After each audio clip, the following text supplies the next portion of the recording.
Bonjour à toutes et à tous et merci de nous rejoindre pour ce 5e webinaire de l'année de l'Association des journalistes de l'environnement. Nous avons le plaisir de recevoir aujourd'hui Maître Margot Bouzac et Florian Farjou, qui sont avocats au sein du cabinet Gossement, bien connus.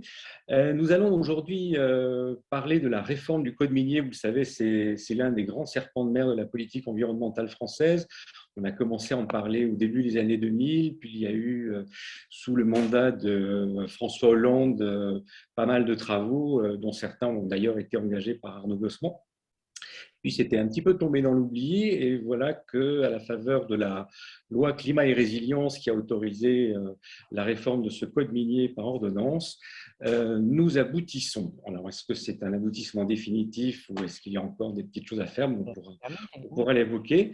Si vous le voulez bien, nous allons commencer de suite avec Margot Bouzac qui va nous présenter un petit peu le contexte et puis les premiers textes, puisqu'il y a de mémoire 4 ordonnances à examiner, ce qui n'est pas forcément évident pour en tirer une synthèse. Tout à fait. Bonjour à tous. Merci pour votre accueil, pour votre présence. On est à deux pour vous présenter avec Florian Farjou ces ordonnances. On a 4 ordonnances. On va essayer de faire clair et synthétique. Bien entendu, si vous avez des questions, je sais qu'il y a un temps de questions prévu à la fin de notre intervention, mais n'hésitez pas, notamment en passant par le chat. Je crois qu'il y a un chat via Zoom aussi. Oui, ou directement, voilà. Pas hésiter. Exactement, on essaiera de répondre à toutes vos questions. Alors, très rapidement, je vais vous faire une petite présentation du contexte de l'histoire que vous connaissez pour beaucoup. Mais pour que voilà, tout le monde ait les mêmes informations, on va essayer de ne pas faire trop juridique. N'hésitez pas à me dire si effectivement vous en avez déjà discuté. Non, mais tu fais bien de le dire. Voilà, enfin, effectivement, je sais qu'il y a des journalistes parmi vous qui font du juridique, d'autres moins. Donc, n'hésitez pas aussi à nous dire si on va trop dans le technique et dans le détail. On va essayer de s'adapter à tout le monde. Donc ensuite, une très brève présentation de la consultation publique, puisque certaines ordonnances soumises à consultation n'ont pas beaucoup évolué, mais bon, c'est important de revenir sur cette consultation qui était très attendue et qui aboutit donc aux 4 ordonnances qu'on va vous présenter tous les deux. Alors, l'objet du code minier, vous le connaissez, mais c'est important de revenir. Quand on parle de la présentation de la réforme du code minier, je voulais mettre en avant le fait que c'était un droit autonome. Ça a été notamment source de conflits, de débats, encore au stade de la consultation du public. Le code minier est un code autonome, avec un droit autonome, et c'est le problème de l'articulation notamment avec le droit de l'environnement et le code de l'environnement qui a posé difficulté. Ce qui est intéressant, il y a du pour et du contre. Dans le code minier, c'est qu'on a tous les éléments au sein d'un code, quasiment, en tout cas jusque-là, avec le régime juridique applicable aux mines, aux carrières et au stockage souterrain, et on a l'ensemble du processus de l'activité minière. Vous l'a mis, de la recherche en passant par l'exploitation, les titres miniers, les travaux, la surveillance administrative, on parle des contrôles et des sanctions. Donc, on a l'avantage, parfois il y a des dispositions éparses dans certains domaines du droit. Ici, on a le code minier qui reprend tout le processus. Mais malgré tout, quand on parle d'un droit autonome et d'un code autonome, il y a aussi un risque d'isolement. Et c'est ce qui a été beaucoup reproché au code minier. Le problème d'articulation avec le droit de l'environnement, c'est aussi lié au fait qu'on avait toutes les dispositions dans ce code et parfois tout simplement qu'une référence aux problématiques environnementales et à toute la procédure, mais on verra que c'est ce qui a évolué notamment avec l'intégration au sein de l'autorisation environnementale, l'absence de procédures similaires d'évaluation environnementale, de participation de tout ce qui existe aujourd'hui en vue de la protection de l'environnement. Alors, un bref historique, on en a beaucoup parlé d'ailleurs, Monsieur Laramé Tannenberg a déjà abordé cette question. C'est une réforme qui était très, très attendue. Beaucoup d'entre vous ont déjà d'ailleurs publié des articles depuis 2011 et même avant sur la réforme qui était envisagée. Les projets de texte qui ont été publiées, discutées, et malheureusement, aucune loi, aucune aujourd'hui ordonnance, aucune réforme en profondeur tout simplement depuis 1994. Il a fallu en réalité plus de 10 ans, 2021 si on prend la loi climat-résilience, 10 ans pile, 11 ans si on se place à ce stade au niveau des ordonnances, pour que la réforme qui avait été vraiment anticipée à partir de 2011 soit mise en pratique, qu'on ait toutes ces dispositions, cette réforme tant attendue. Le code minier est entré en vigueur en 1956, là on parle vraiment du code minier. Il y avait déjà une structuration du droit minier qui remonte aux années 1800. Aucune réforme en profondeur, parce qu'il y a quand même eu une évolution, des évolutions minimales en 1900, dans les années 70, 80, pour introduire une forme de responsabilité des exploitants, pour introduire des adaptations à l'outre-mer. Une petite réforme en 94, mais vraiment depuis, pas de réforme structurante. Et c'est à partir de 2011 où il y a eu cette fameuse annonce. C'était déjà discuté auparavant. Il y a un consensus finalement. Tout le monde attendait une réforme. Le fond de la réforme peut poser difficulté. Il y a encore des débats sur ce point. Mais la réforme, elle était attendue parce que tout le monde s'accorde à dire, sauf si certains d'entre vous ne sont pas d'accord, mais en général, on s'accorde à dire que le droit était assez obsolète, qu'il ne prenait pas en compte qu'il n'avait pas évolué au même rythme, notamment que le droit de l'environnement, et qu'il était vraiment temps d'intégrer la protection de l'environnement et d'autres mesures, davantage de responsabilité. Rien depuis 1994. Effectivement, il y a eu le premier rapport qui a été vraiment l'élément déclencheur. Bon, je ne suis pas complètement objective, mais le rapport d'Arnaud Gossement en octobre 2011, qui a lancé un petit peu la réforme du code minier et surtout la réflexion, justement sur l'articulation, c'était l'objet, c'est dans l'intitulé, sur l'articulation avec le droit de l'environnement, évaluation environnementale, information, participation du public. Toute la logique et qu'on retrouve dans la réforme actuellement, c'est améliorer l'acceptabilité des projets miniers qui souvent font débat et font les gros titres, puisque on a les pollutions, on a tous ces projets qui font débat au niveau local notamment. Ensuite, le rapport du groupe de travail Thierry Tuot en 2013 et ensuite, avant-projet de loi en 2015, proposition de loi en 2016. Alors, on ne vous a pas mis tous les textes, mais voilà, on a eu de cesse d'avoir des propositions de texte. On a eu même un débat à l'Assemblée nationale en novembre 2016, mais souvent, des éléments de fait, notamment la fin de la précédente législature pour le dernier, a fait obstacle à l'évolution du droit minier. On a eu des problématiques de fait de ce type. Et il y a aussi évidemment un gros problème de consensus.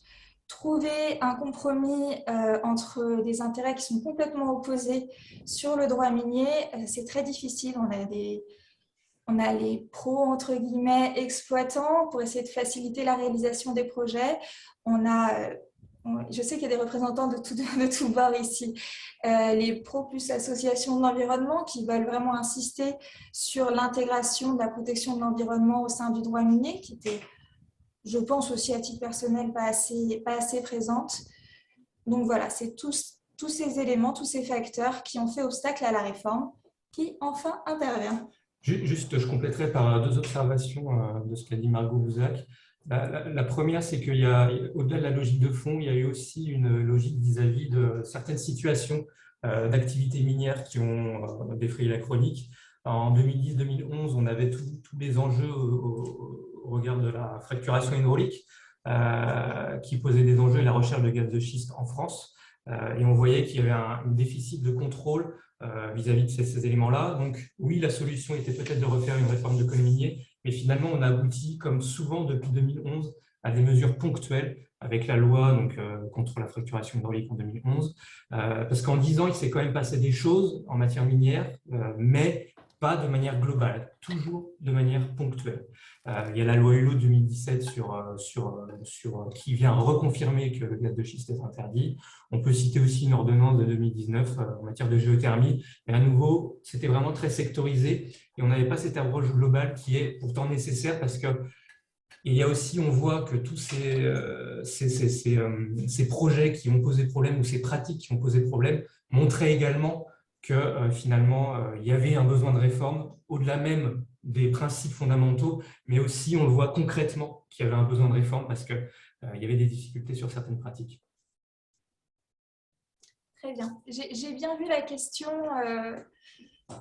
de Monsieur Le Provost. Serait-il possible d'avoir le PDF de la présentation? Vous l'avez déjà en lien, si vous voulez.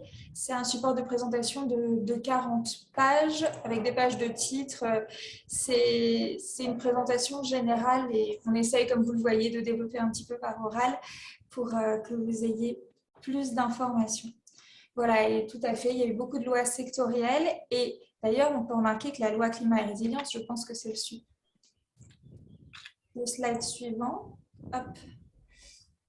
Le slide suivant, voilà, c'est la loi climat-résilience qui a permis d'introduire vraiment les premiers éléments de la réforme du code minier et on voit bien qu'on n'a jamais réussi à faire passer une loi spécifique au code minier. Il a fallu finalement cette loi un peu fourre-tout, si je peux me permettre, pour introduire les premiers éléments de la modernisation du code minier. Et d'ailleurs, vous le savez, la loi climat-résilience, c'est une loi qui fait vraiment suite à tout ce débat de la Convention citoyenne pour le climat. Et dans le cadre de ces débats, il y avait vraiment très très peu d'éléments.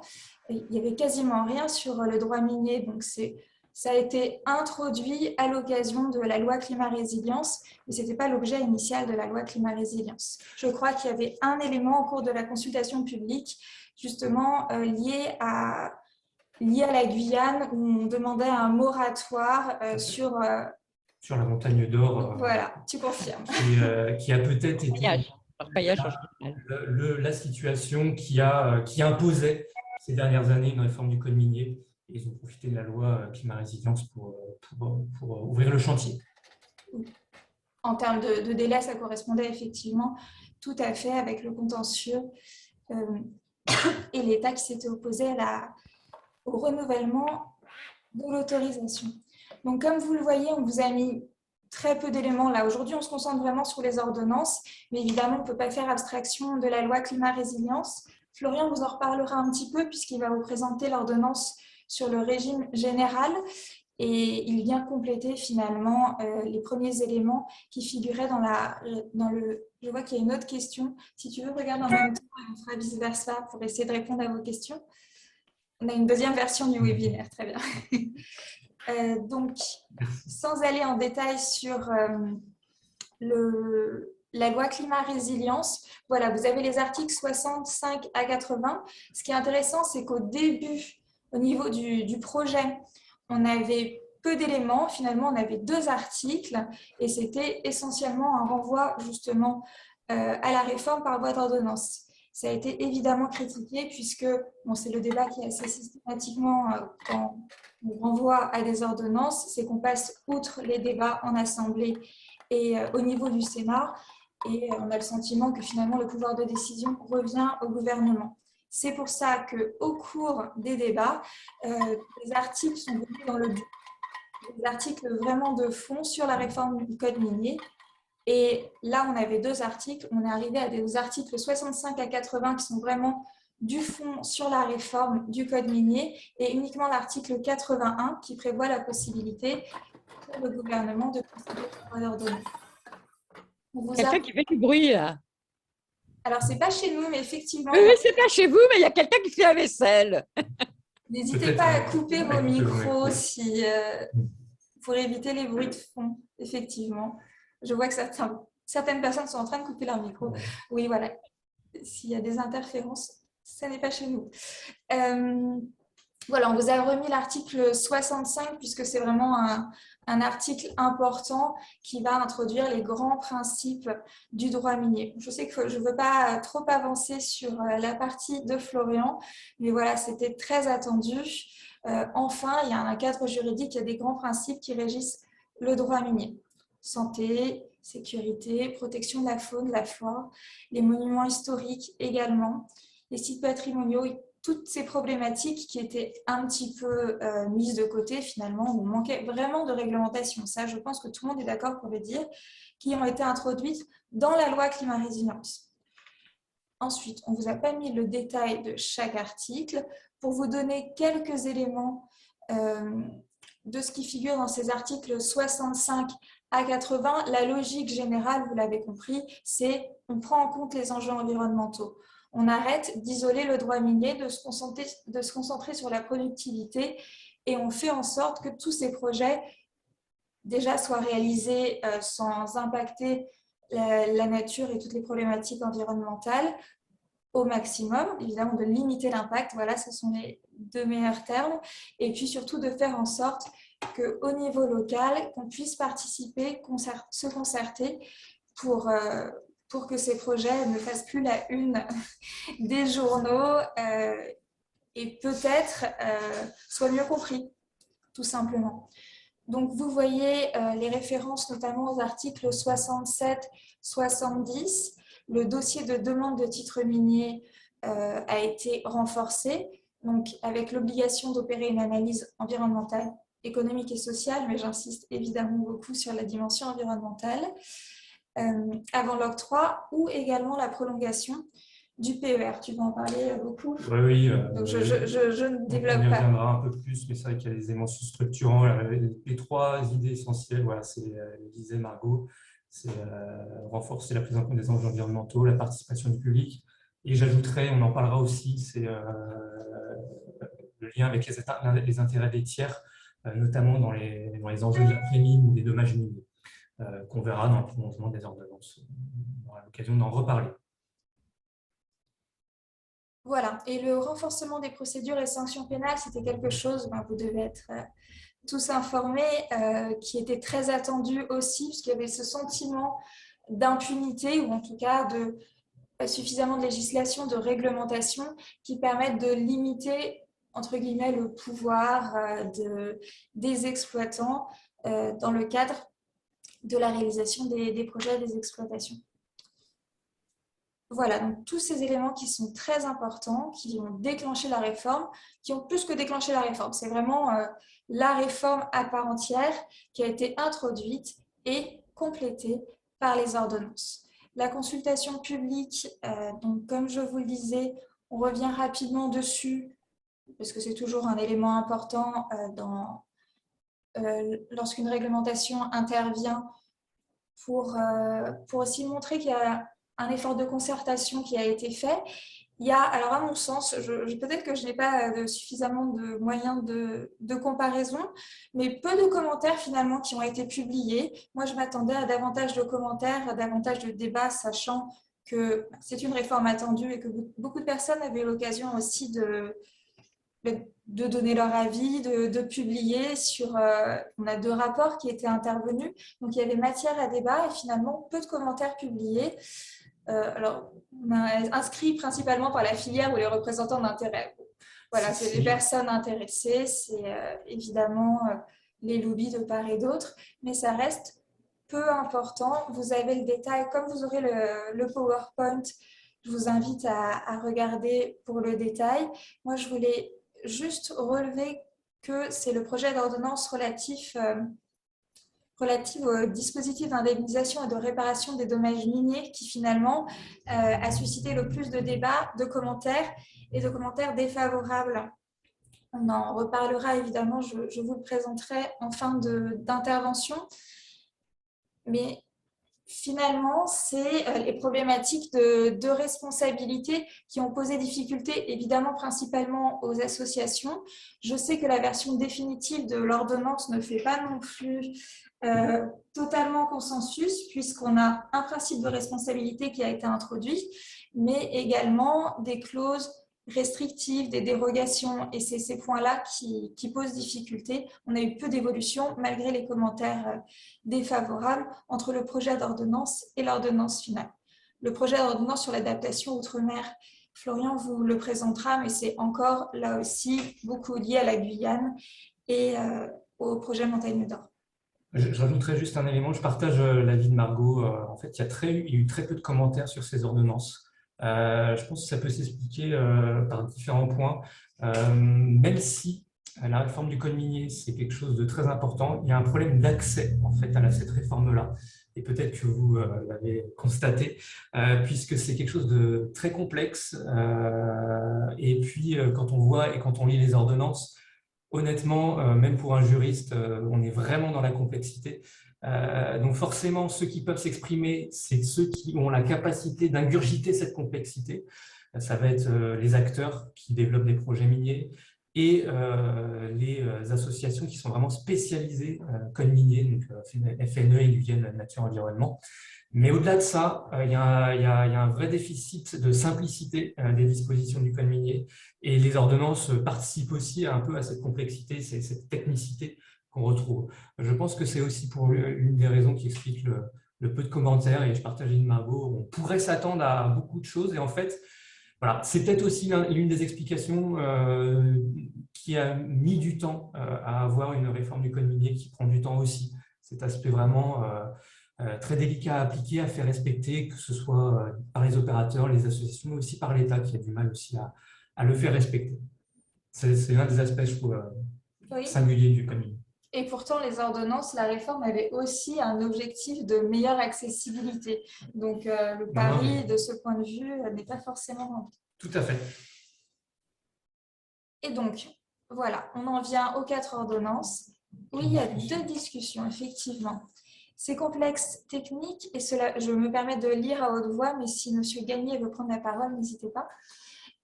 C'est complexe technique, et cela paraît éloigné des préoccupations de la plupart des citoyens. Il y a 4 ordonnances différentes, c'est une très bonne remarque. Personne n'en parle non plus dans les médias. Oui, 4 ordonnances, ça peut paraître... Je pense que l'idée, c'était vraiment de distinguer. On a certaines ordonnances qui sont assez longues, c'est le cas du régime légal. D'autres qui sont très courtes, peut-être que le dispositif d'indemnisation et de réparation aurait pu être intégré au sein d'une autre ordonnance. J'avoue que je ne sais pas pourquoi 4 ordonnances ont été jugées nécessaires. Le fait est que moi, de la même manière, hein, il faut à la fois avoir, je pense, cette compétence juridique pour bien comprendre, notamment certaines ordonnances qui sont sur la responsabilité, l'autorisation environnementale, mais aussi vraiment des compétences techniques pour comprendre tous ces mots un petit peu barbares, tout ce dispositif. C'est vraiment, on ne retrouve pas les PER, les titres miniers, les renouvellements, tout ça il faut vraiment être spécialiste et on ne retrouve pas ça dans d'autres domaines du droit. Et puis même en étant spécialiste, on a aussi nos limites, hein, oui. Mais il y a une vraie complexité qui ressort en dépit, c'est vrai, de l'objectif qui était un peu de simplifier tout cela derrière cela. Ça reste, il y a des éléments de simplicité, mais on a une lecture quand même qui est vraiment très laborieuse et forcément, on a un problème d'accessibilité à la compréhension de ces ordonnances qui sont dans le prolongement. On comprend l'objectif général, mais dans le détail, il n'y a que les vrais spécialistes qui peuvent être capables de dire si ça va ou si ça ne va pas par rapport à ces éléments-là. Là où il y a, bon, on va passer là-dessus, mais là où il y a la simplicité, c'est malgré tout l'intégration au sein du régime de l'autorisation environnementale. Ça, pour moi, c'est le vrai plus d'un point de vue juridique. Là, on peut s'y retrouver, on peut faire des parallèles avec les autres domaines du droit d'environnement. Et donc, là, on y gagne, à mon sens. On y reviendra. Alors, la présentation des ordonnances, effectivement, je suis en train de parler... Je donne la parole à Florian Ferjouf, qui va vous présenter les 2 premières ordonnances. Alors, la première ordonnance, c'est celle sur les régimes légaux des mines et le modèle minier. Là, on est vraiment sur un projet qui s'inscrit, une ordonnance qui s'inscrit dans la continuité de ce qu'a ouvert la loi climat et résilience. Plusieurs choses à préciser avant. Il faut bien avoir en tête que la logique du code minier, c'est d'abord pour un opérateur d'avoir ce qu'on appelle un titre minier, que ce soit pour l'exploration ou l'exploitation. Ce titre minier lui confère un peu un droit exclusif sur une superficie. Et ensuite, une fois qu'il a ce titre minier, il va demander, après avoir recherché une ressource, le titre minier est par ressource, et qu'il a affiné un peu sa recherche, il va pouvoir après demander une autorisation de travaux pour vérifier si la ressource est là et est viable, ou pour l'atteindre tout simplement, cette ressource-là. Mais il y a cette spécificité-là d'avoir les titres miniers qui chapeautent un peu et qui ouvrent le bal, en quelque sorte, puis l'autorisation des travaux miniers qui vient prendre le relais pour, cette fois-ci, mener vraiment les travaux. Le titre minier, en tant que tel, ne permet pas l'exécution des travaux. Et pourtant, c'est vraiment sur ces titres miniers qu'il y a des modifications. Pourquoi ? Parce que selon l'ancien code minier, on considérait finalement que le titre minier n'avait pas d'impact vraiment environnemental, qu'il n'intéressait pas forcément les personnes.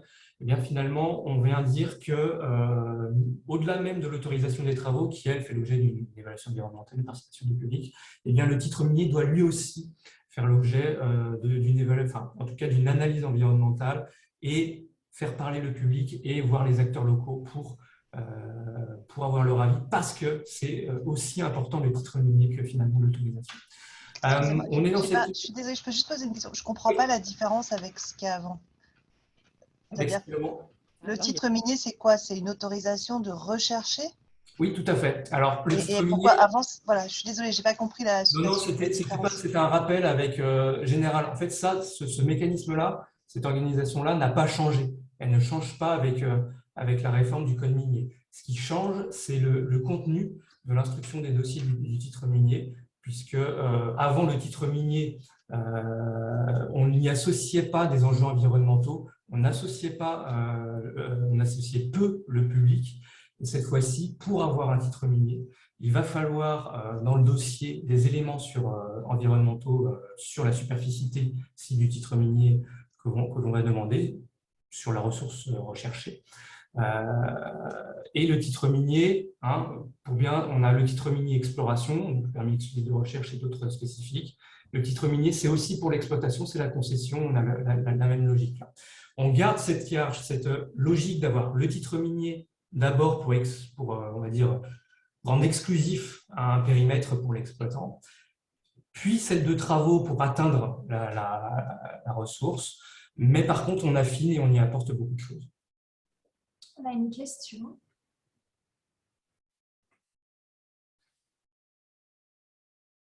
On pourra y revenir sur les ressources minières. Les hydrocarbures, pour eux, c'est interdit, en tout cas pour le code minier. Et pour la logique moyen-long terme sur le secteur extractif minier, régulé au niveau européen, alors il y a des dispositions du droit de l'Union européenne qui s'appliquent, il y a des directives qui viennent dire que surtout les travaux miniers sont soumis à autorisation, à participation du public. C'est vrai que sur les titres miniers, il y a moins d'impact du droit de l'Union européenne là-dessus. Je vais essayer d'avancer, on va revenir de toute façon sur les ressources qui peuvent être visées à l'intérieur du code minier. Alors, l'objectif de l'ordonnance, c'est vraiment d'être dans la continuité de ces éléments-là qui sont contenus dans la loi climat et résilience. On va voir, elle modifie le modèle minier, elle le clarifie en tout cas, et elle atteint toute la réglementation sur les titres miniers. Je vais avancer un peu pour voir. Donc d'abord, cette ordonnance, elle redéfinit un peu la politique minière française. Elle vise, l'objectif, c'est vraiment de trouver un équilibre aujourd'hui entre valoriser le sous-sol malgré tout, et le faire dans des conditions qui respectent à la fois l'environnement et l'acceptabilité sociale des projets. L'idée, c'est vraiment pas de sanctuariser le sous-sol français. Les rédacteurs des ordonnances veulent que l'on puisse aller chercher dans le sous-sol français ce qu'il y a à chercher pour pouvoir l'exploiter sur le sol français. Donc, l'idée, c'est de trouver un juste équilibre entre pouvoir y accéder dans des conditions viables, ne pas y avoir trop d'obstacles, mais garantir des procédures qui permettent une protection exigeante de l'environnement, tout en ayant une conservation de la participation du public qui est là. Donc, on voit un article sur la politique nationale des ressources et des usages du sous-sol qui doit prendre en compte les intérêts économiques, sociaux et environnementaux des territoires de la nation. Et il y a une disposition assez particulière sur les approvisionnements en ressources primaires et secondaires en provenance d'un État non membre de l'Union européenne qui devrait répondre, c'est un objectif de moyen, qui devrait répondre à des exigences sociales et environnementales équivalentes à celles applicables en France. Donc il y a ce jeu-là d'effet miroir, même si ça reste un objectif, d'essayer de se dire que ce qui n'est pas produit en Union européenne et ce que l'on importe, qui viendrait d'une activité minière, devrait respecter nos standards. C'est aussi une question environnementale assez forte. Ça reste un objectif de moyens, ce n'est pas une règle juridique, on va dire, très dure. Ce que nous dit aussi l'ordonnance, c'est que cette politique nationale minière doit prendre en compte deux outils de planification, l'une sur l'économie circulaire, la gestion des ressources, et le deuxième élément sur la programmation pluriannuelle de l'énergie. Donc on voit bien cette logique d'intégrer l'activité en sous-sol minière par rapport aux nouvelles logiques qui sont les nouveaux défis d'aujourd'hui, à la fois pour la gestion des déchets, donc basculer vers une économie circulaire, et non pas une économie linéaire de la consommation du produit qui va et qui devient un déchet sans que l'on puisse le revaloriser. Et puis l'intégration des objectifs, en tout cas de l'usage des sous-sols, dans le cadre de la programmation pluriannuelle de l'énergie. Il y a des activités minières qui ont un lien avec la programmation pluriannuelle de l'énergie. On pense évidemment, en premier lieu, à la géothermie, où il y a une filière naissante en France. Mais on pense aussi à des ressources qui ont un lien indirect avec le développement et la lutte contre le réchauffement climatique. On pense évidemment à certains matériaux et ressources et gisements qui peuvent faire des batteries, par exemple, ou être utilisés dans des matériaux qui vont créer, par exemple, qui vont être des supports de production d'énergie renouvelable, comme les éoliennes ou les panneaux photovoltaïques.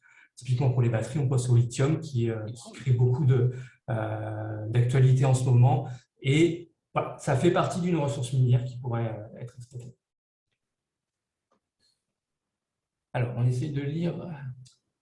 Au sujet de cette politique nationale des ressources, le législateur définit-il, ou en a-t-il l'ambition, une liste de ressources prioritaires ou stratégiques dans lesquelles une forme d'intérêt supérieur s'imposerait? Alors, la logique, et on le voit, il y a un article juste après qui est indiqué, c'est que cette politique nationale, elle sera élaborée sur la base d'un recensement qui sera réalisé à peu près tous les 5 ans et qui examinera les substances susceptibles d'être présentes dans le sous-sol. Alors, je ne sais pas s'il y aura une hiérarchisation de l'extraction, mais on peut le penser. À partir du moment où elle doit prendre en compte notamment l'économie circulaire et la programmation pluriannuelle de l'énergie, on peut avoir une hiérarchisation qui se fait au moment de l'élaboration de cette politique en prenant en compte ces critères-là. Après, sur la définition d'un intérêt supérieur, là, ça dépendra aussi des éléments, mais on voit qu'il y aura des politiques publiques qui pourront peut-être s'orienter plus sur une activité que sur une autre. Aujourd'hui, par exemple, en géothermie, ça fluctue, mais il y a des soutiens à cette activité-là des soutiens publics pour pouvoir la développer dans des conditions économiques viables, ce qui n'est pas le cas potentiellement sans ce soutien public. Donc on peut privilégier certaines ressources et peut-être aiguiller selon ce qui vient dans le sous-sol français et peut-être aussi selon la politique de ressources minières qui sera recherchée par la politique étatique. Peut-être que M. Vera avait en tête des ressources en particulier que vous jugeriez prioritaires ou qui devraient davantage être mises en avant? Si vous voulez vous exprimer. N'hésitez pas. On aime entendre les voix de tout un chacun, mais sinon on va passer, d'autant plus qu'on est déjà en train de dépasser un petit peu nos… Très, très, très, très vite. Diapo d'après. Oui, l'ordonnance, elle vient ajouter une nouvelle ressource qui peut être exploitée au titre du code minier. On en parlait, c'est aussi cette logique-là environnementale et programmation pluriannuelle de l'énergie, et peut-être une ressource qui fera l'objet de certains éléments de priorité ou de financement à l'avenir. C'est la recherche et l'exploitation, s'il y en a dans le sous-sol français, de l'hydrogène natif, donc l'hydrogène naturel. Donc, ça fait partie typiquement de ce genre d'éléments dans le sous-sol qui peut y avoir, qui peut être intéressant aujourd'hui et demain pour la transition énergétique notamment. Je ne sais pas si l'idée de recensement, c'est vraiment de hiérarchiser, mais en tout cas, il est certain qu'il ne faut pas en oublier. L'idée, c'est recenser, qu'ils soient bien tous présents et qu'on n'en mette pas de côté. C'est l'article d'ailleurs L111-1 du Code minier qui dresse la liste des ressources minières qui entrent dans le cadre du code minier et qui sont exploitées sur la base de ce code. Alors, je ne vais pas vous les lister, en plus, ça m'obligerait à refaire appel à mes connaissances peut-être du collège en physique sur certains éléments. Voilà, on a on a de l'or, le fer, tous les métaux que l'on peut trouver dans un sous-sol. On a la géothermie et donc à cet ajout-là, on a l'hydrogène natif. En tout cas, si vous voulez la liste de toutes les ressources minières qui peuvent être exploitées au titre du code minier, je vous renvoie au L111-1 du code minier qui en dresse la liste exhaustive. Mais en tout cas, l'ordonnance, elle a cet ajout-là. On voit bien que cet ajout-là, il parle aujourd'hui dans l'intégration de la transition énergétique. Quand on parle aujourd'hui tous les jours d'hydrogène. On verra si c'est vraiment une solution clé pour baisser notre bilan carbone. Mais en tout cas, il est inscrit cette fois-ci au niveau du code minier. Il pourra faire l'objet de recherche. Tu reviens en arrière. Je reviens en arrière. Donc avançons parce qu'on avance très lentement. Oui, l'ordonnance du code minier, elle s'inscrit dans la continuité de la loi climat résilience aussi pour le renforcement des intérêts environnementaux au sein de la procédure d'instruction, puisque oui, je vous le disais, la réforme du code minier a pour objet de mieux encadrer la procédure d'octroi et d'extension des permis exclusifs de recherche, donc ça c'est le titre minier pour la recherche, la concession, ça c'est le titre minier pour l'exploitation, à la fois leur extension et leur prolongation, où on a une analyse environnementale qui est systématique et qui n'existait pas avant la loi climat et résilience. Ce qu'on voit aussi, c'est que le permis ce qu'on voit aussi, c'est qu'on va contrôler aussi les capacités techniques et financières des développeurs qui vont demander les titres miniers. Et puis enfin, ce qui peut être intéressant et qui est, je pense, la recherche d'un équilibre entre les objectifs environnementaux à préserver, mais aussi faciliter la vie des développeurs qui vont déposer les nouvelles demandes de titres miniers à l'avenir, c'est que l'ordonnance prévoit un décret qui définira le contenu de l'analyse environnementale à joindre à cette demande de titre minier. Ça donne de la lisibilité pour le développeur parce que il faut bien comprendre qu'un titre minier sur une ressource, prenons la géothermie, un titre minier peut s'étendre sur des centaines de kilomètres carrés, facilement 400-500 kilomètres carrés. Et la difficulté pour un développeur, et souvent c'est ce qu'il pose comme question, c'est comment je fais une proportion, je proportionnalise mon analyse environnementale par rapport à une superficie d'un titre minier qui s'étend sur des centaines d'hectares, de kilomètres carrés. On voit quand on fait une étude d'impact d'un projet en environnement, ça peut être qu'une parcelle de moins d'un kilomètre carré, et pourtant on va avoir une étude qui peut faire 500 pages. Donc il y a un vrai enjeu de proportionnalité de cette analyse environnementale qui ne doit pas non plus être un frein au développement de l'activité minière. C'est pour ça que je pense que cette définition de ce qu'on attendra des développeurs à mettre dans cette analyse sera très très importante. Et je reviens à nouveau en arrière. Peut-être une question, je te laisse voir.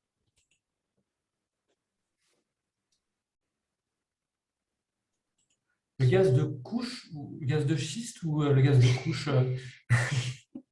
le gaz de couche, je ne vois pas directement ce que c'est, si vous pourriez préciser. La question est exactement pour tous. Pouvez-vous faire un point sur le gaz de couche et ce que changent les nouvelles ordonnances ? Bon, passons à autre chose. Je vous laisse peut-être préciser dans le chat. Oui, pardon, je suis désolée, c'est ce qui est recherché en Moselle, c'est dans les veines de charbon. Alors, spécifiquement, il n'y a pas de disposition spécifique là-dessus, mais forcément, la recherche et l'exploitation bénéficiera de l'ensemble de la réforme du code minier. Par rapport à ça. En fait, juste pour bien comprendre, ça veut dire que cette réforme, elle va permettre de relancer, elle facilite la relance de l'activité minière en France pour tout ce qui est transition écologique. Mais est-ce que c'est en mieux disant ou en moins disant pour l'environnement? C'est ça qu'on voudrait savoir en fait. Alors, la logique, c'est que de toute manière, on va renforcer les exigences environnementales liées aux demandes de titres miniers. Après, l'objectif quand même de l'État, c'est de ne pas non plus créer un code minier qui soit trop dur et qui empêche toute activité. Mener une activité minière en France, même sous l'empire des anciennes dispositions, c'est long, c'est très très long et c'est complexe. L'idée, c'est évidemment de moderniser en prenant en compte les intérêts environnementaux. Forcément, ça impose un degré d'exigence plus élevé, donc on pourrait considérer effectivement que ce n'est pas forcément plus facile de les développer, mais il y a cette logique où en fait on essaye de rationaliser d'autres éléments par exemple que l'analyse environnementale qu'on va rajouter. On va essayer de rationaliser la durée des titres miniers, on va essayer de rationaliser les procédures, pour trouver un juste équilibre entre le respect des deux exigences, à la fois préserver les intérêts environnementaux et essayer de développer une activité minière s'il y a des ressources convaincantes dans le sol français qui pourraient alimenter effectivement notre effort en transition énergétique. C'est la recherche d'un équilibre. Franchement, savoir s'il a été placé au bon endroit, c'est assez difficile de le dire à ce stade-là. Je pense qu'on le verra sur les développements qui seront faits dans les activités. Mais en tout cas, c'est l'objet de cette réforme du code minier. On s'attendait évidemment à cette question, d'ailleurs, qui nous a déjà été posée. Est-ce que finalement, c'est favorable ou défavorable aux exploitants, aux associations et plus généralement à la protection de l'environnement? Le mot-clé, c'est évidemment équilibre. La logique, c'est malgré tout de sortir de cette logique de blocage assez systématique des projets. Là, on voyait qu'il y avait vraiment besoin d'une réforme pour que les projets de type Montagne d'Or ou vous faisiez référence à la Moselle, moi je pense aussi à l'Aude, à l'Ariège. Voilà, pour essayer maintenant d'avoir une réglementation qui, sans faire consensus, met un peu plus d'accord tout le monde, clarifie un petit peu les choses pour que les projets respectueux puissent se faire. Je pense que c'est ça l'idée. C'est aussi l'idée d'un peu de redonner confiance à ces projets-là en leur assignant des objectifs environnementaux plus élevés et une meilleure participation du public. Alors, est-ce qu'il y aura une question? Est-ce qu'il y aura une incidence sur le contentieux? Serait-il plus ou moins abondant? C'est difficile évidemment d'anticiper. Moi, alors c'est mon avis personnel, je pense que malgré tout, les projets miniers en général donnent lieu à contentieux. Les associations environnementales trouveront toujours évidemment un impact sur l'environnement. Je parle de l'environnement, mais je pense aussi aux monuments historiques. On a vu tout ce qui figurait dans le nouvel article issu de la loi climat résilience. Moi, même s'il y a du mieux, enfin moi je considère que la réforme est vraiment, il y a du mieux d'une manière générale pour le droit minier, c'est plus clair d'un point de vue juridique, on va vraiment pouvoir mieux y voir, mais est-ce que vraiment il y aura moins de contentieux derrière? Moi je ne pense pas.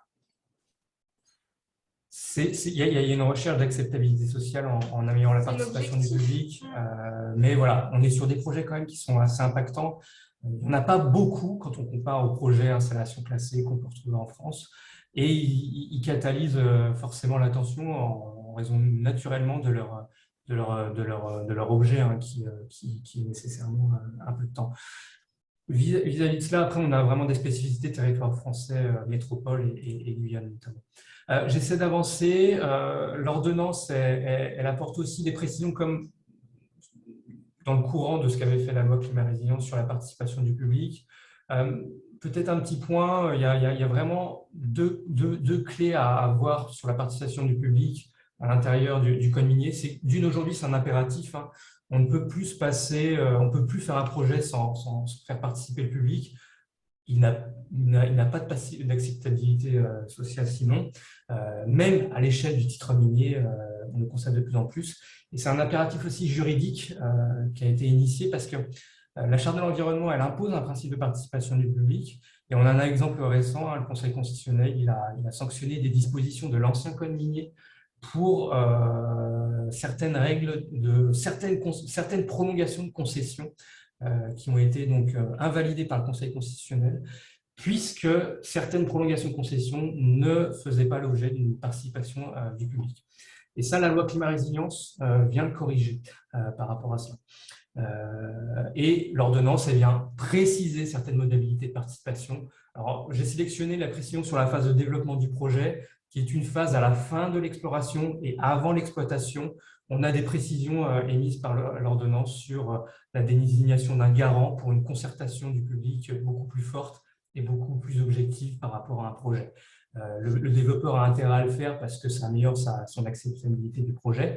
Et puis, ça permet, en tout cas au public, cette concertation de s'exprimer sur le passage donc, de l'exploration à l'exploitation et donc de la demande de concession. En tout cas. Florian, je me permets de t'interrompre suite à une question qui me semble importante, enfin un préalable important sur finalement la définition de l'activité minière. Très précisément, est-ce que c'est extraire une ressource du sol ou avoir une activité souterraine ou d'exploiter le sous-sol? C'est les deux qui va revenir. C'est l'exploitation du sous-sol. Et un gisement peut autant s'entendre comme du fer qui serait contenu dans le sous-sol ou du charbon, mais ça peut être aussi, donc pour la géothermie, cette fois-ci, on a une exploitation du gisement géothermal, mais sans une extraction de la ressource, puisque le principe même de la géothermie, c'est vu que c'est une ressource renouvelable, on extrait l'eau chaude, on la transforme en électricité ou chaleur, et on la réinjecte dans le gisement du sous-sol. Et on n'a pas d'état particulier, ça peut être effectivement un métal ou du gaz, il n'y a pas forcément de limite par rapport à cela, tout à fait. Et ça concerne aussi le stockage géologique de COD également. Sur cet élément-là, voilà, donc la participation, ces éléments-là, on est dans la continuité sur le contenu de l'ordonnance.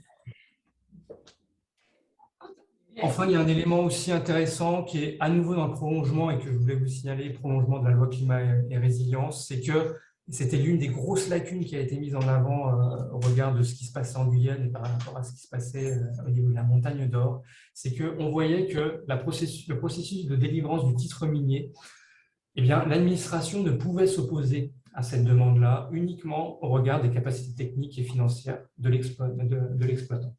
Et on s'est rendu compte qu'il fallait absolument mettre autre chose, en tout cas d'autres motifs de refus à ces titres, à ces demandes de titres, que ce soit les permis de suivi de recherche ou les concessions.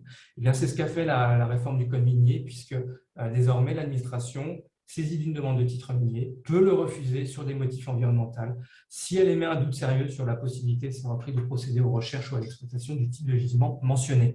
L'idée, c'est on n'attend pas l'autorisation de travaux miniers pour on va dire, arbitrer l'enjeu environnemental, on le fait dès le titre minier. Et s'il y a un enjeu dès le titre minier, eh bien, l'administration aura cette faculté de le refus, ce qui n'existait pas avant la loi climat. C'est important.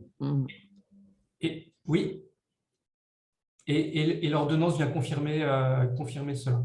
Elle vient réaffirmer aussi le fait que le titre minier peut être refusé aussi, malgré tout, pour insuffisance des capacités techniques et financières de l'exploitant. On a enfin un dernier volet dans ce modèle minier, dans cette ordonnance, ce modèle minier régime égaux. Je ne détaille vraiment pas toutes les dispositions, c'est bien trop technique. J'essaie vraiment de synthétiser le contenu qui est pour vous.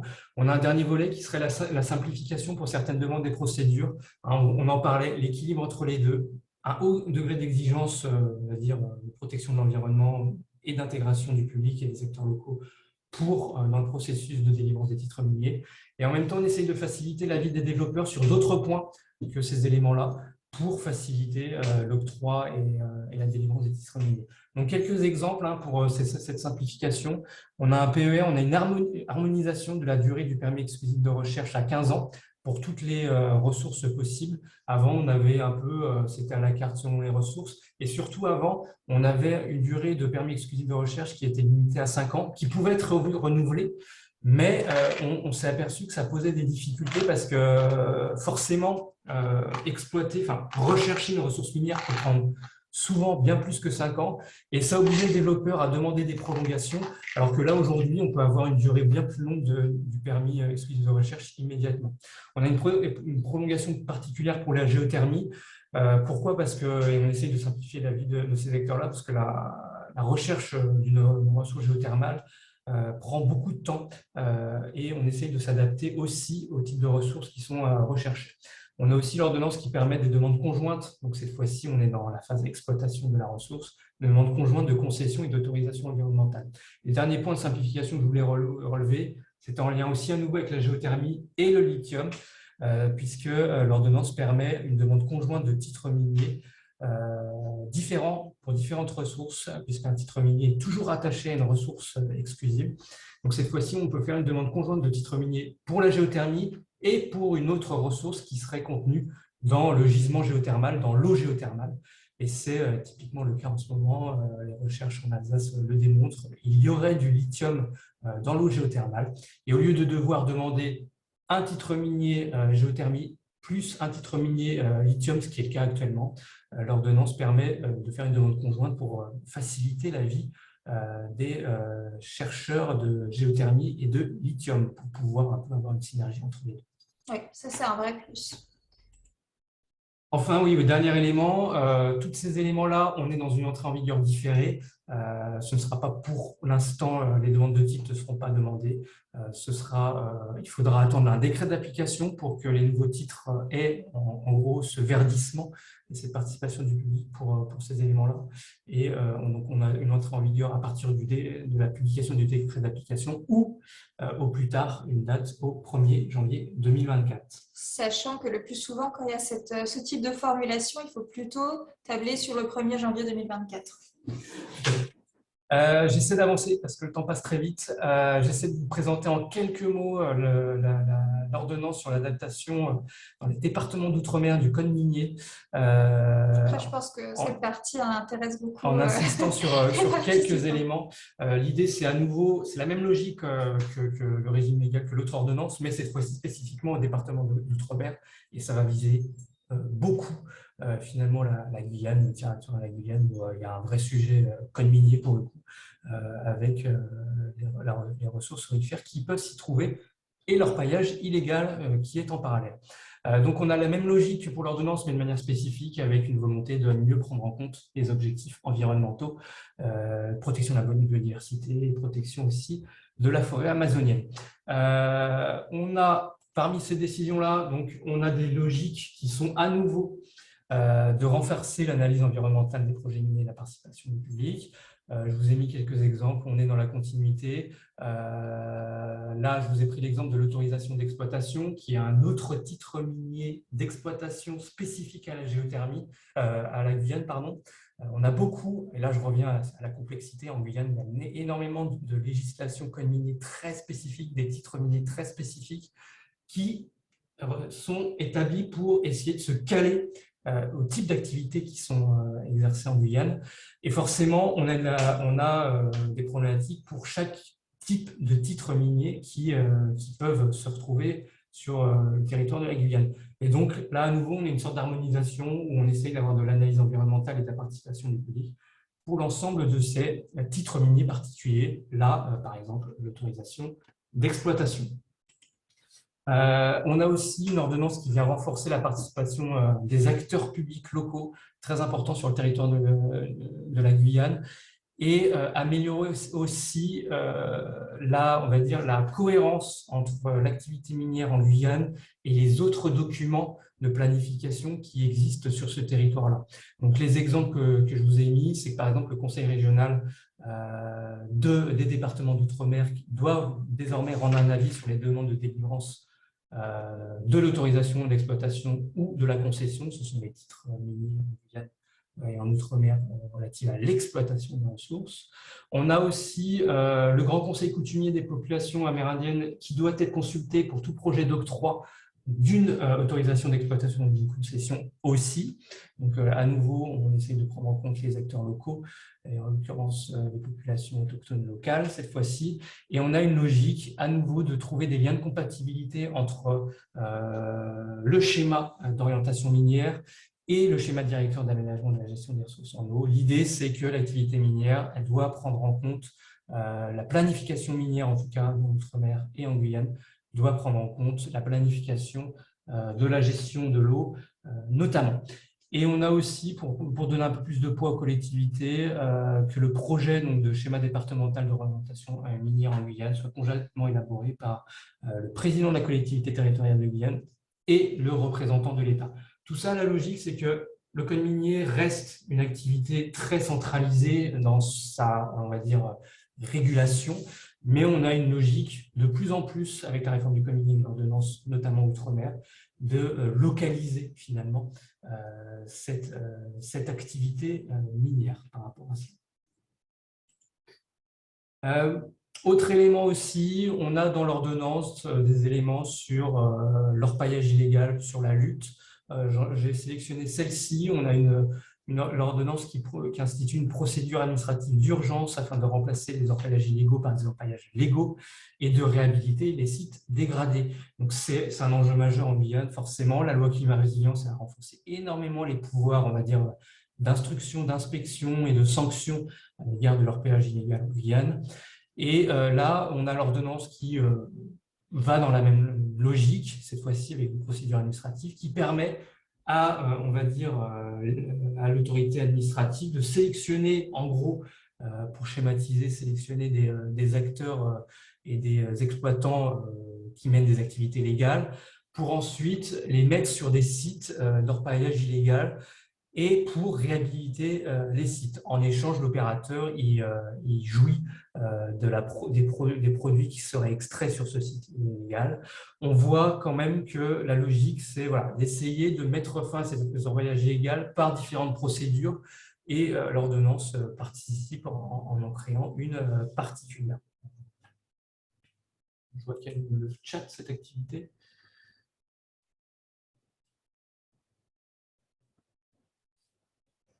Ton avis sur ces dispositions? Merci, merci. Alors, mon avis, c'est sur on va dire l'atteinte de l'objectif. Je ne sais pas s'il sera atteint. C'est vraiment la pratique qui le montrera. En tout cas, ça va vraiment dans le bon sens parce qu'il y a un vrai sujet sur l'orpaillage illégal. Après, ça dépendra aussi des moyens qui seront mis par l'État, par le territoire de la Guyane pour lutter contre l'orpaillage. Parce que et c'est l'une des spécificités du code minier et de sa pratique. Il y a le texte du code minier, mais il y a aussi la manière de le faire respecter. Et on aura ces outils-là qui vont être mis en place. S'ils sont utilisés pleinement, ça peut vraiment être intéressant, mais il va falloir y avoir aussi des moyens humains pour traiter ces enjeux-là. L'orpaillage illégal n'est pas qu'un problème juridique, en tout cas de moyens juridiques, c'est aussi un problème de moyens humains qu'il faut résorber. Donc ces mesures-là, elles vont dans le bon sens. Est-ce que ça résorbera l'ensemble de l'orpaillage illégal? Je ne sais pas. Mais l'idée, en tout cas, c'est ce qui ressort de la loi climat résilience et de cette ordonnance aussi outre-mer. Un dernier élément, et je termine, je passe la parole ensuite à Margot, sur cette ordonnance outre-mer.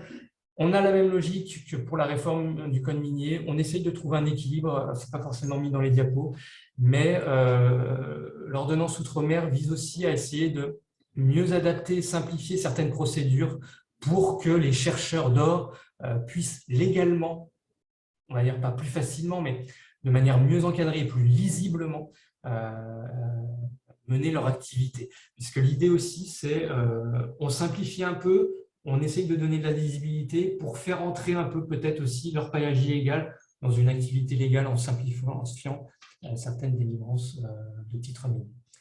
Voilà pour ma présentation de ces dispositions structurantes pour le régime légal du minier et l'outre-mer. Je passe la parole à Margot Boulac.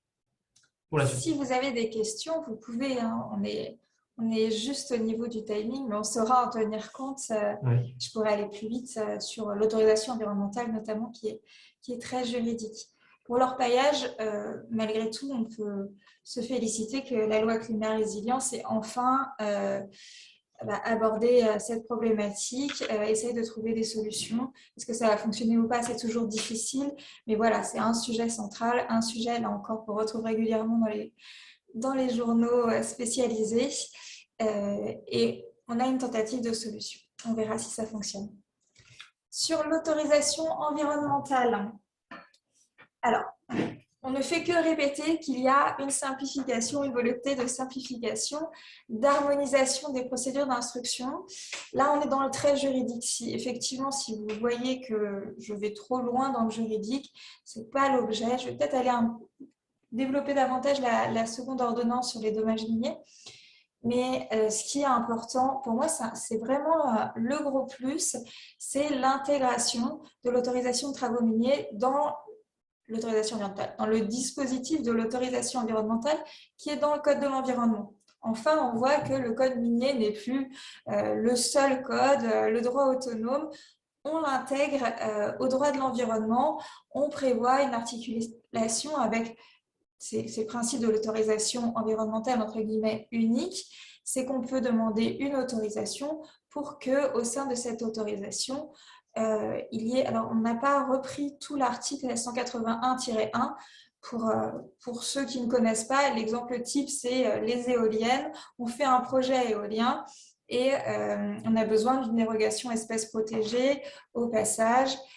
Parfois, il y a vraiment un large panel d'autorisation qui est intégré. J'ai sauté… Hop. Voilà, qui est intégré au sein de cet article L181-1. Je trouve que ça fonctionne bien, que là, la question a été posée, est-ce que c'est plus facile pour les exploitants? Est-ce qu'il y aura plus de projets? En tout cas, en termes d'instruction, en termes de procédure, c'est facilité, c'est certain. Alors, vous avez ici donc l'article 181-1 liste toutes les autorisations qui peuvent figurer au sein de l'autorisation unique. Et donc, vous avez le petit 3 ici qui est inséré, qui prévoit que parmi toutes ces autorisations figure désormais l'autorisation des travaux de recherche et d'exploitation. Donc, on a la phase recherche, on a la phase exploitation.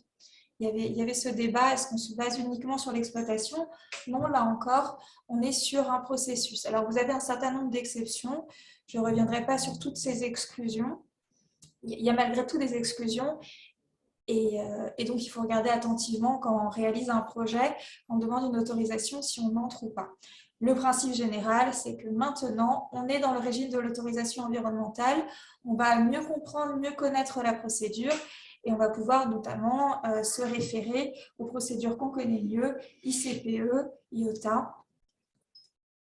Et en principe, là, pour répondre à la question posée assez systématiquement, ça devrait favoriser la réalisation, au moins au stade de l'instruction. Ça ne devrait pas, en tout cas, faire peur potentiellement aux personnes qui voudraient tenter de réaliser des projets.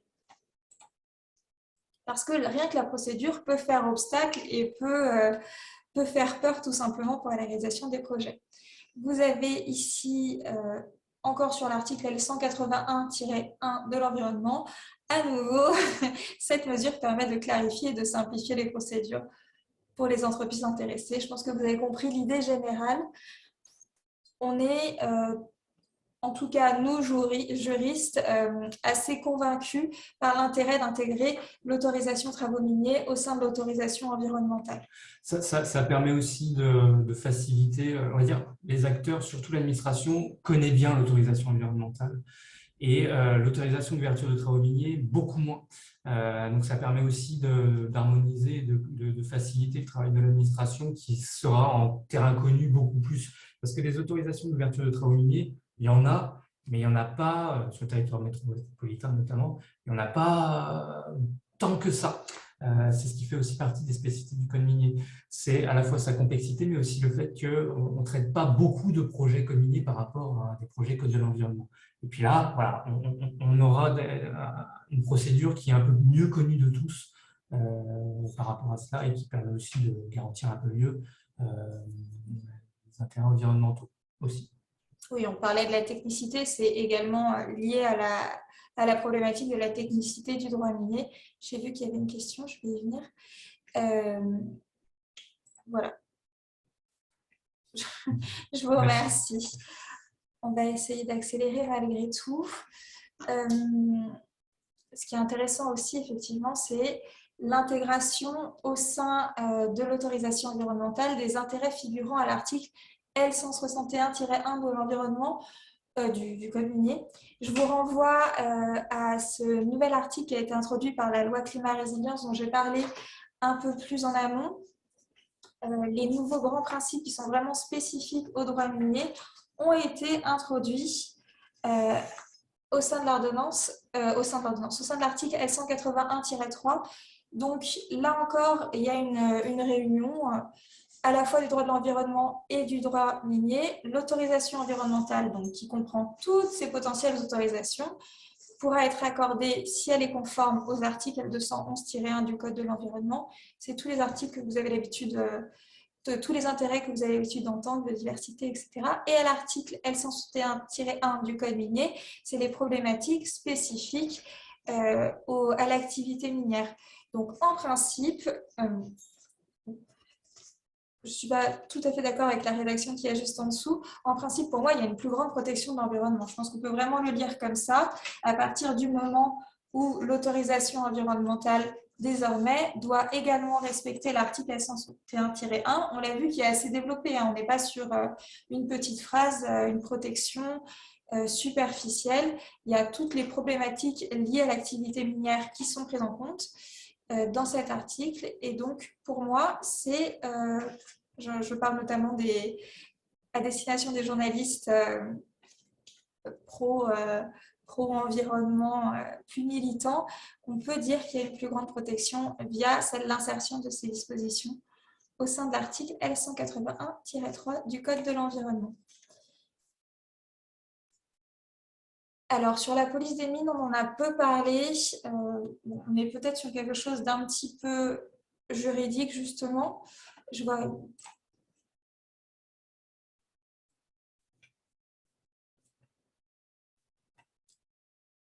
Il y a une question, mais j'ai peur qu'on s'éloigne. Sur la clause miroir, peut-être la préciser à l'oral. Un petit peu du sujet, ou alors je n'ai pas compris. Madame Pedrola, si vous voulez vous exprimer, n'hésitez pas pour juste nous expliciter un petit peu quel est l'objet de la question. C'est ce que vous avez évoqué au début de la présentation. Il me semble que vous aviez évoqué le fait qu'il y aurait un principe de miroir. Enfin, moi, ce que je comprends des clauses miroirs, c'est qu'on impose, enfin, on souhaite mettre en place les mêmes conditions d'exploration pour les pays dont on importe les matériaux. Oui, juste pour revenir là-dessus, on est vraiment sur un objectif. Hein, c'est la politique minière qui C'est toi qui on est vraiment sur un objectif général qui, voilà, ça reste pour moi un objectif de moyens. En tout cas, c'est inscrit dans le code minier via cette ordonnance-là, donc d'avoir une exigence en principe de ce que l'on apporte hors UE qui devrait avoir des garanties équivalentes à ce que l'on pourrait développer et extraire en France. Voilà. La portée et de son application, c'est pour ça que clause miroir, ça reste un peu fort parce qu'on va vraiment avoir un blocage à la frontière, par exemple. Là, je ne pense pas que c'est l'objet du texte. L'idée, c'est vraiment d'insérer la politique peut-être dans ce but-là, mais demain, je ne vois pas un enjeu juridique si on a une importation qui ne respecterait pas certains principes que l'on appliquerait en France. Il faut relativiser quand même cette mesure. Mais ça donne une tendance de la politique que souhaite se structurer la France pour sa politique minière. Ok, c'était pour comprendre ce que ça impliquait. Ok, merci. Je vous en prie. Donc là, le slide porte sur la police des mines. Effectivement, on a l'intégration de l'autorisation de travaux miniers au sein de l'autorisation environnementale. On parlait juste avant de l'intégration des intérêts miniers au sein des intérêts pris en compte par l'autorisation environnementale. Ici, pour moi, c'est dans la continuité, c'est logique. On a l'intégration de la police des mines au sein de la police de l'autorisation environnementale. Donc, au sein du Code de l'environnement, là encore, les pouvoirs de police sont intégrés. Vous le voyez, les pouvoirs de police des mines qui sont assez étendus, effectivement, avec la possibilité d'infliger des sanctions administratives. Donc, on n'oublie pas la dimension sécurité, contrôle, qui permet un petit peu d'encadrer davantage la réalisation des projets. L'extension des sanctions administratives contre l'exploitant ou l'explorateur, il parle souvent d'exploitant. Tout simplement, effectivement, je vois qu'il est 15h11 et que certaines personnes ne peuvent pas rester beaucoup plus longtemps. Voilà, il y a plus de sanctions.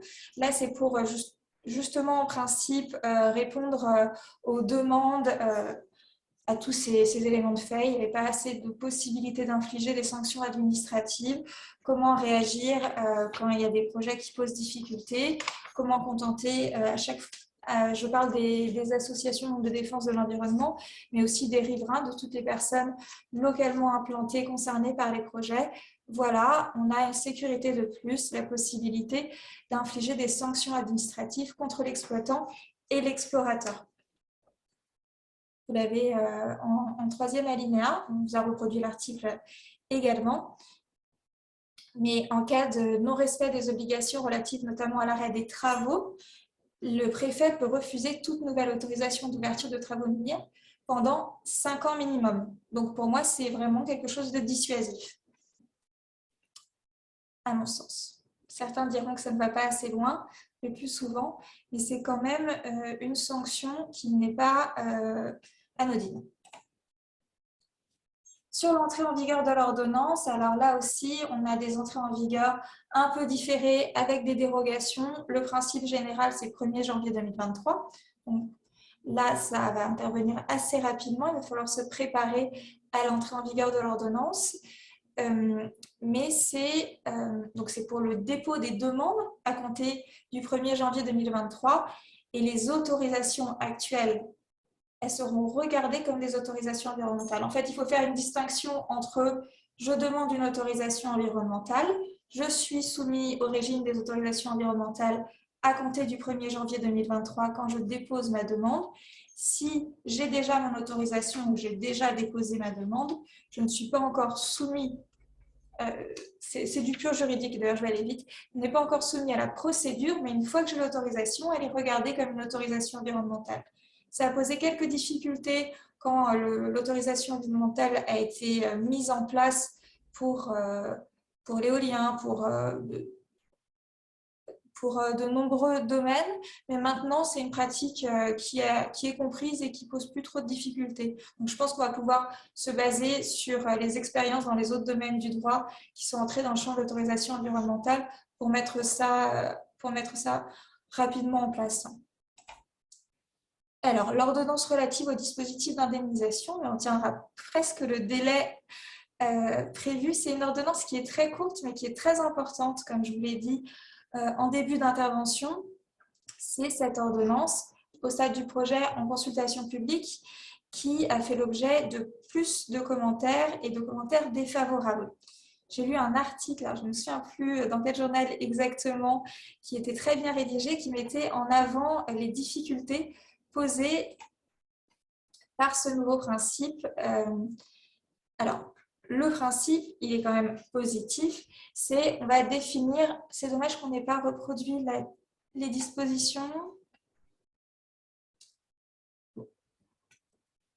Ce qui est intéressant ici, c'est qu'il y a dans cette ordonnance une définition du dommage minier. Il n'y avait pas de définition du dommage minier. Donc, c'était assez problématique. Vous doutez bien que quand il y a un contentieux, une problématique de responsabilité, savoir ce qu'est un dommage minier, c'est quand même le préalable indispensable. La problématique aussi, il y a la jurisprudence qui peut toujours permettre d'aiguiller, mais malgré tout, moi, je serais toujours favorable à ce qu'au niveau législatif, en tout cas dans les textes, on puisse avoir d'ores et déjà les éléments et qu'on n'ait pas besoin d'attendre les contentieux pour définir typiquement le dommage minier. Ce qui est intéressant, c'est que le dommage minier est défini en prenant compte le dommage environnemental et sanitaire. Concrètement, le dommage minier est défini de manière assez large. Il n'y avait pas de définition. Il y a une définition qui est assez large et qui permet d'englober la question notamment environnementale qui est au centre des problématiques des dommages. Vous le voyez en dessous, l'objectif de l'ordonnance, je pense que c'est un extrait de la notice ou bien du rapport au président, c'est de réaffirmer, il faut rappeler malgré tout que l'objectif initial, il est louable, c'est définir le dommage, c'est réaffirmer le principe de responsabilité de l'exploitant en cas de dommage minier, mais également, et c'est là qu'il y a davantage de débats, de déterminer les causes d'exonération du dommage minier. Alors, je sais que ça fait beaucoup parler, qu'il y a des difficultés à comprendre justement pourquoi des dérogations sont admises, pourquoi la responsabilité de l'État voire une faute de la victime pourrait permettre de dédouaner, entre guillemets, l'exploitant. Malgré tout, d'un point de vue purement juridique, mon avis, c'est qu'il faut nécessairement prévoir des causes d'exonération. Là, c'est compliqué de trouver un consensus, c'est compliqué de comprendre que des causes d'exonération doivent être prévues quand il y a un dommage minier, un dommage évident, mais c'est le principe en droit, tout simplement, dans tous les domaines de responsabilité. Il faut prévoir le principe de responsabilité, mais il faut aussi anticiper des possibles exonérations. Alors, vous avez une répétition. Ça, c'est la définition. C'est ce que j'ai répété, mais effectivement, vous aviez la définition en dessous. La définition du dommage minier, je vous laisserai en prendre connaissance. Le plus important, ce que je vous disais, c'est l'intégration des dommages sanitaires et environnementaux. Alors, là où le bas blesse, j'ai pris connaissance des débats et des problématiques de tout un chacun. C'est la possibilité que l'explorateur ou l'exploitant puisse, alors pas se dédouaner, mais puisse être défaillant et que le dommage revienne à la responsabilité de l'État.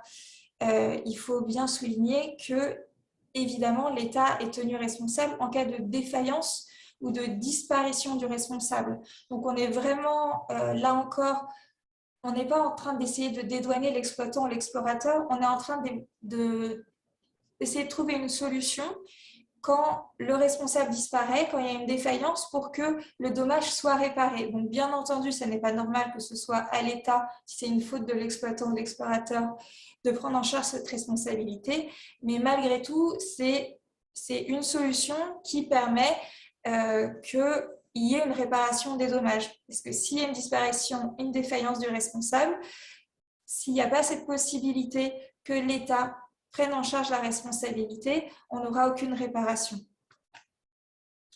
Je regarde. Très bien. Dans une dizaine de minutes, ce sera parfait. Je pense qu'il n'y aura aucune difficulté pour finir dans une dizaine de minutes. Et l'exonération de la responsabilité, c'est ça qui est le plus débattu.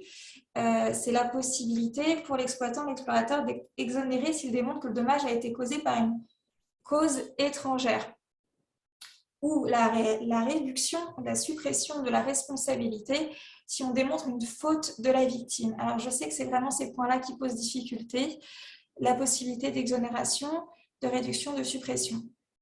J'ai lu un exemple qui était très intéressant pour la Guyane, je crois.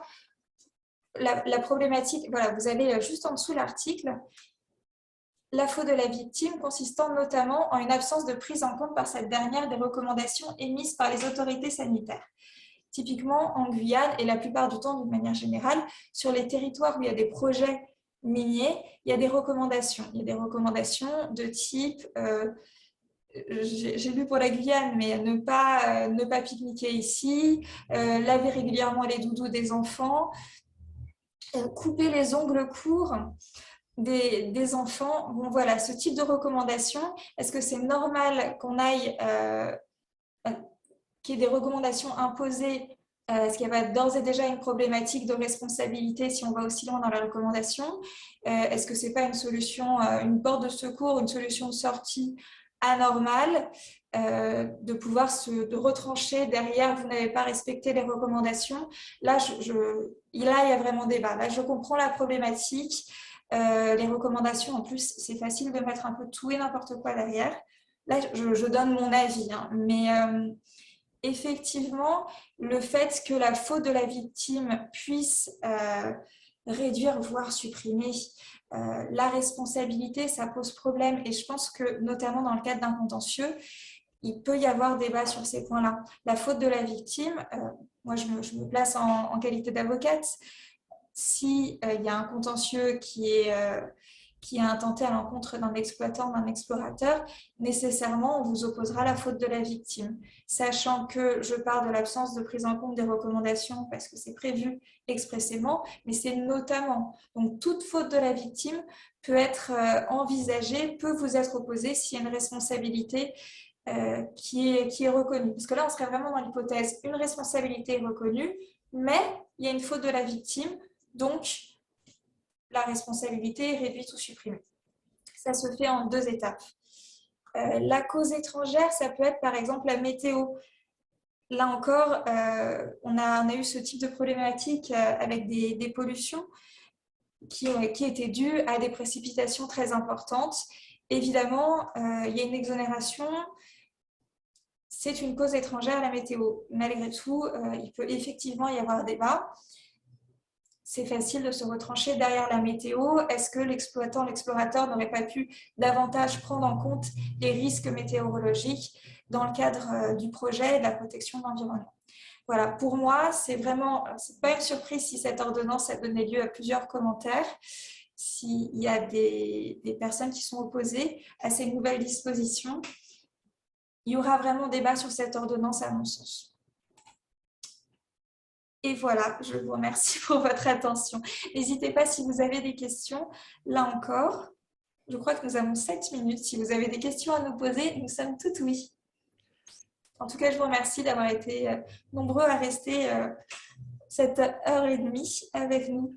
Moi, je voulais savoir ce qui change pour les installations qui sont déjà en cours d'exploitation. Est-ce que la publication de ces ordonnances va changer leur quotidien d'une façon ou d'une autre, ou est-ce qu'elles continueront avec les textes anciens et ce nouveau droit que vous nous avez présenté ne s'appliquera qu'aux futures installations? Pour ce qui est de l'autorisation environnementale, j'en ai parlé, l'entrée en vigueur, elle est repoussée au 1er janvier 2023. Florian, pour le régime légal, oui, pour le régime légal, il y a vraiment un décalage pour les titres miniers. Ça, c'est vrai. On est dans une logique où le droit sur les titres miniers sera bien décalé. Et les titres miniers actuels, on le voit pour certains, qui sont par exemple prolongés actuellement, sont prolongés sur la base des règles antérieures, et ça ne devrait pas encore changer pour eux. Mais c'est vrai que pour cette fois-ci les travaux en tant que tels, à partir du moment où ils vont basculer et que l'autorisation d'ouverture de travaux miniers va devenir une autorisation environnementale, eh bien, on pourra s'appliquer par exemple les règles de contrôle, de transfert à ces autorisations-là. Donc là, il y aura potentiellement une application de certaines règles à des travaux en cours. Pour la responsabilité, on va avoir une évolution pour les projets en cours. Oui, la police, tout à fait. Vous pouvez avoir, alors on n'a pas reproduit l'entrée en vigueur, j'imagine que c'est parce que c'est le lendemain de la publication, probablement, pour cette ordonnance. Il doit y avoir des dispositions particulières malgré tout. Ça doit s'appliquer certainement aux dommages postérieurs à l'ordonnance en tout cas. Ça paraîtrait logique que ça ne s'applique pas aux contentieux en cours, mais malgré tout, est-ce que les projets en cours seront concernés s'il y a des dommages? Pour moi, oui. Mais il faudrait que je vérifie exactement les dispositions sur l'entrée en vigueur. Une autre question à l'écrit. Est-ce que ce code minier s'applique au site d'enfouissement des déchets radioactifs de Bure? Je suis un peu coincé dans la question. Je ne sais plus si c'est le cas. Parce que au site de Bure, il y a énormément d'autorisations qui sont demandées et je ne sais plus, on peut peut-être regarder rapidement si c'est le cas, et pour vous répondre rapidement. S'il y a d'autres questions, je vais essayer de… Tu regardes en même temps? Oui, de toute manière, je sais que vous pensez tous à des problématiques, à des projets spécifiques qui ont posé difficulté. Nous, on n'est pas forcément connaisseurs de tous les projets.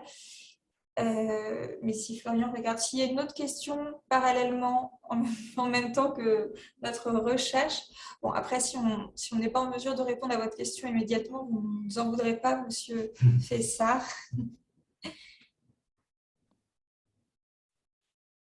Est-ce qu'il y a d'autres questions?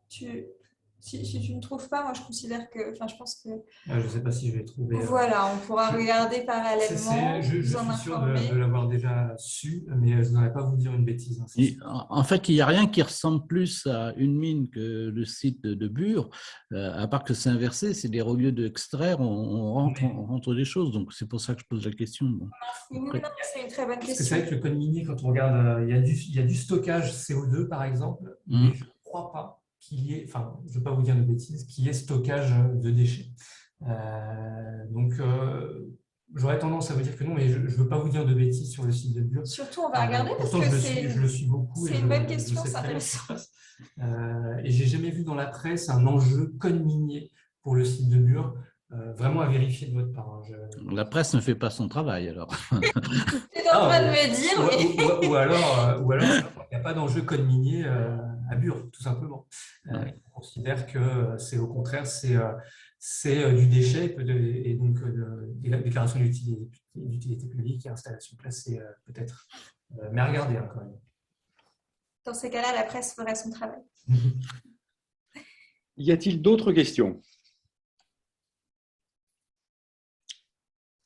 Remarques ou propositions? Excusez-moi, est-ce que je peux poser une question? Ça ira plus vite à l'oral. C'était savoir est-ce qu'il y avait un pays qui était considéré, on va dire, avec des bonnes pratiques en termes de code minier dont la France pourrait s'inspirer?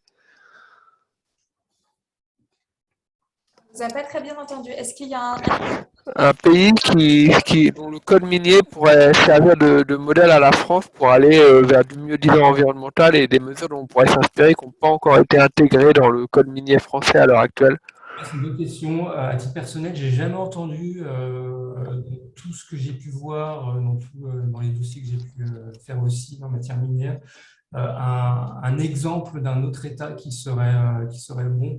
Ça doit exister, mais je n'en ai pas connaissance et j'ai jamais entendu qu'on pourrait tirer les exemples d'un autre État sur ce point-là. On pourrait penser à un autre État membre de l'Union européenne En tout cas, ce ne seront pas les codes miniers des grands pays miniers que sont les États-Unis ou l'Australie qui pourront nous servir d'exemple. Non, ce serait rarement les codes miniers anglo-saxons, ça c'est clair, pour les facilités qu'il peut y avoir. Mais voilà, après c'est très lié à la population. Hein. Nous, on voit en France le gaz de schiste, on a fait le choix de ne pas l'exploiter. Voilà, on a une vraie protection par rapport à cela. Il y a d'autres pays qui le font. Alors après, à voir si on a des protections globales avec un code minier très protecteur ou non. Et après, on peut voir aussi les choses différemment. Certaines personnes peuvent considérer qu'il faudrait s'inspirer des codes anglo-saxons pour faciliter les activités en France, parce qu'ils considèrent qu'il y a trop de freins. C'est une question de point de vue aussi, de savoir de quel État on peut s'inspirer pour avoir, entre guillemets, un bon code minier. Par rapport à ça. En tout cas, nous, on considère que le meilleur, c'est celui qui est équilibré. Oui, c'est ça. On a le droit de dire que malgré tout… De faire rejoindre les intérêts. Trouver un équilibre entre défense de l'environnement et réalisation des projets utiles à la France me semble être le meilleur objectif. Alors, c'est une bonne question et je me posais la question justement pendant qu'on en discutait. Est-ce que les projets de décret d'application ont été mis en concertation avec les parties prenantes? Il y a un projet de décret qui a même été mis en consultation publique, je crois, d'application, non pas des ordonnances, mais de la loi climat-résilience. Je crois qu'il de l'article 65. Je crois qu'il porte sur les garanties financières, par exemple, ou des éléments comme cela. Il faudrait le reprendre pour savoir quel est son détail. Par contre, on n'a pas de calendrier. Par contre, les projets de décret d'application des ordonnances publiées, on n'en a pas encore, nous, entendu parler, et donc ça ne devrait pas être encore sorti. Donc, ils ont le jalon de 2024.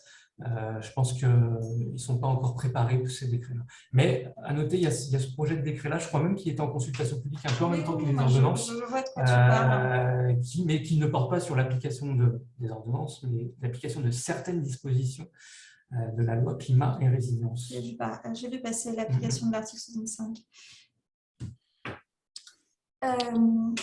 Voilà. Oui, donc important malgré tout de se souvenir qu'on parle de la réforme du code minier. On en parlait au stade de la publication de la loi climat-résilience. Maintenant des ordonnances, on a encore des décrets d'application à venir. Donc, on n'a pas totalement finalisé cette réforme, Oui, qui ils décidément prend beaucoup de temps. Oui, ils sont très importants aussi. Enfin, le décret, c'est très important. Il va définir des choses très précises, très concrètes, qui seront vraiment déterminantes. On en a parlé un peu, de contenu, par exemple, des études environnementales liées au titre minier. Ça fera partie Le de ce recensement des décret. ressources. Voilà, il y a des choses encore à aboutir et qui seront vraiment très importantes cette fois-ci pour ceux qui vont pratiquer le droit au quotidien. Donc, nous faisons partie. On aura donc l'occasion de vous réinviter pour parler des décrets d'application. Merci beaucoup, avec plaisir.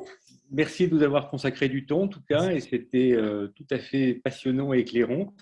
Je profite de ces derniers instants du webinaire pour vous annoncer le programme du prochain qui aura lieu le 16 mai, qui sera consacré, alors ça, on change complètement de sujet, à la stratégie climat du ministère des Armées. Le webinaire aura lieu donc le 16 mai à 14 h, très précise. Merci à vous toutes et tous et très bonne fin de journée. Merci. Bonne fin de journée. Merci, Merci pour vos retours. Merci. Merci, au revoir.